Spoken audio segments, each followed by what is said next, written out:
வணக்கம். அதாவது இந்த நாடி ஜோதிடத்தை பற்றி பேசும்போது நிறைய பேர் என்கிட்ட கேட்குற ஒரு கேள்வி என்ன அப்படின்னா, நாடி ஜோதிடத்தில் லக்னம் என்பதை யாரும் பயன்படுத்துறது கிடையாது. 9 கிரக நிலைகளை மட்டும் வச்சு கிரகக்காரகங்களுடைய அடிப்படையில் பலன் சொல்கிறோம். இது மாதிரி சொல்லும் பொழுது லக்னம் அப்படிங்கிறது ஒன்று இல்லை அப்படிங்கிறதுனால ஒரு ஜாதகம் துல்லியமாக இருக்கிறது இல்லையா. இது அவங்களுடைய வாதம். எப்படி துல்லியமாக இருக்கிறது இல்லை அப்படின்னா, அவங்க சொல்கிறது என்ன அப்படின்னா, இரட்டை குழந்தை பிறந்தா அந்த ஜாதகத்துக்கு எப்படி பலனை வேறுபடுத்தி சொல்லுவீங்க அப்படின்னு கேட்குறாங்க. இல்லை 2 பேருக்கு ஜாதகம் ஒரே மாதிரி தான் இருக்குது, ஆனால் 2 பேருக்கும் இந்த கிரக நிலைகள் பார்க்கும் பொழுது 2 பேர் இல்லை, நிறைய பேருக்கு கூட ஒரே மாதிரி கிரக நிலைகள் இருக்கக்கூடிய ஜாதகங்கள் இருக்கிறதுக்கு வாய்ப்பு இருக்குது. இதுக்கு இவர்களுக்கு எப்படி வேற வேற மாதிரி பலன்கள் எப்படி சொல்லுவீங்க? யாரும் அது மாதிரி ஒரே மாதிரி இருக்கிறது இல்லை. அதாவது சில நிமிட வித்தியாசங்கள்லேயே லக்னம் என்பது மாறி போயிடும், அதனால் பலன்கள்லாம் அப்படியே மாறிடும் அப்படிங்கிறது இவங்களுடைய கருத்தாக இருக்குது. இவங்க என்ன நினச்சிக்கிறாங்க அப்படின்னா, நாடி ஜோதிடம் பார்க்குறவங்களுக்கு துல்லியமான ஜாதகத்தை வச்சு அவங்க பலன் பார்க்கறது இல்லை, அது ஒரு பொதுத்தன்மையோடு தான் இருக்கும், ஒரு துல்லியத்தன்மை அதனால் இருக்காது அப்படிங்கிற மாதிரியே பேசிக்கிறாங்க. அதாவது ஜாதகத்தில் துல்லியத்தன்மையை கொண்டு வந்துடலாம் அப்படிங்கிறது இவங்களுடைய கருத்து. என்ன கேட்டால், ஜாதகத்தில் துல்லியத்தன்மையை கொண்டு வர முடியாது.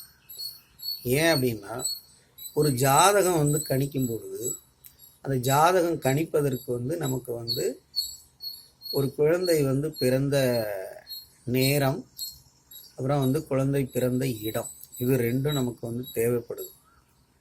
இதைத்தான் அடிப்படையாக வச்சு நம்ம ஜாதகம் கணிக்கிறோம். அப்படி கணிக்கும் பொழுது நேரத்தை நம்ம கடிகாரத்தை பார்த்து நிமிட துல்லியமாக, இல்லை சில பேர் வினாடி வரைக்கும் துல்லியமாக நேரத்தை குறித்து துல்லியமான ஜாதகத்தை கணித்து விடலாம் அப்படின்னு நினைக்கிறாங்க. ஆனால் அது முடியாது. ஏன் அப்படின்னு கேட்டால், அந்த ஜாதக கணிதத்தில் இடம் அப்படின்னு ஒன்று வருது, அதாவது அந்த பிறந்த இடம் அப்படின்னு வருது. நீங்கள் எந்த அளவுக்கு துல்லியமாக நேரங்களை குறித்து எடுத்து அதை வைத்து ஜாதகம் கணிக்கிறீங்களோ, அது மாதிரி ஒருவர் பிறந்த இடத்த துல்லியமாக குறித்து அதை வைத்து ஜாதகம் கணிப்பதில்லை. இப்போ எல்லாருமே சென்னையில் பிறந்த மனிதர்கள் யாராக இருந்தாலும் சென்னைக்கு உரிய அச்சரேகை, தீர்க்க ரேகை அப்படின்னு போட்டுட்டு தான் ஜாதகம் கணிக்கிறாங்க. சென்னையினுடைய சுற்றளவு என்ன,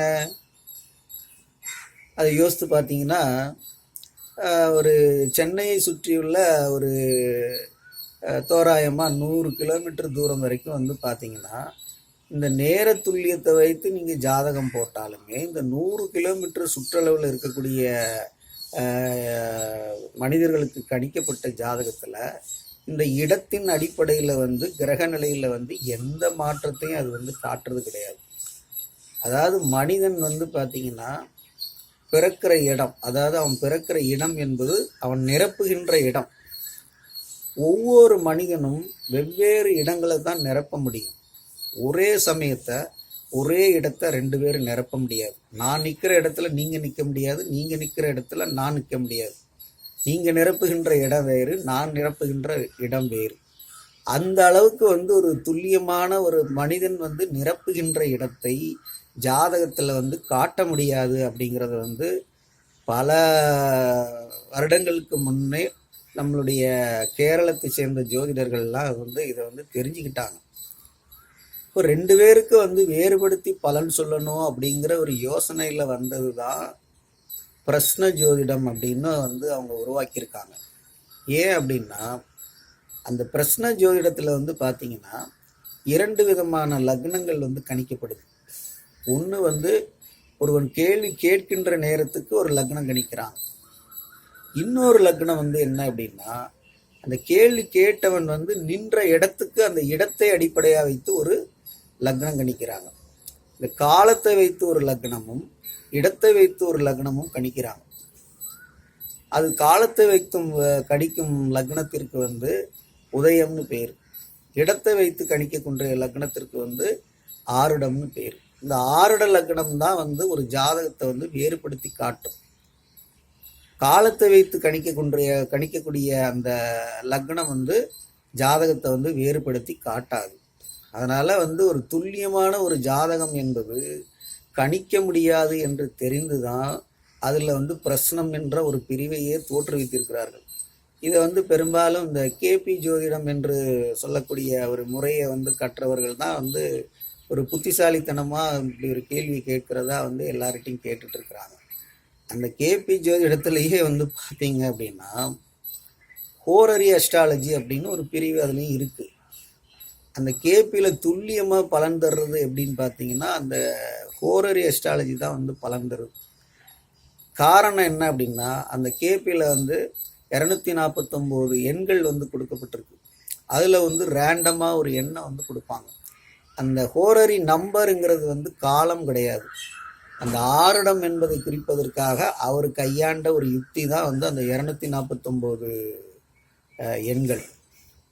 ஸோ அதனால் வந்துட்டு நீங்கள் துல்லியமான ஜாதகம் வந்து இருந்தால் தான் துல்லியமான பலன்னு சொல்ல முடியும் அப்படிங்கிறதெல்லாம் வந்து அது அவங்களுடைய அறியாமை. எந்த முறையில் வந்து நீங்கள் எவ்வளவு துல்லியமான ஜாதகங்களை கணித்தாலும் 2 ஜாதகங்கள் ஒரு மாதிரி இருந்தால் கூட பலன்கள் வந்து ஒரே மாதிரி வரவே வராது. எல்லா மனிதர்களுக்குமே வந்து தனித்துவம் பெற்றவர்கள். அதனால் ஒவ்வொருத்தருக்கும் ஒவ்வொரு மனுஷனுக்கும் வந்து இடையில வந்து நிறைய வித்தியாசங்கள் வந்து இருக்கத்தான் செய்யும்.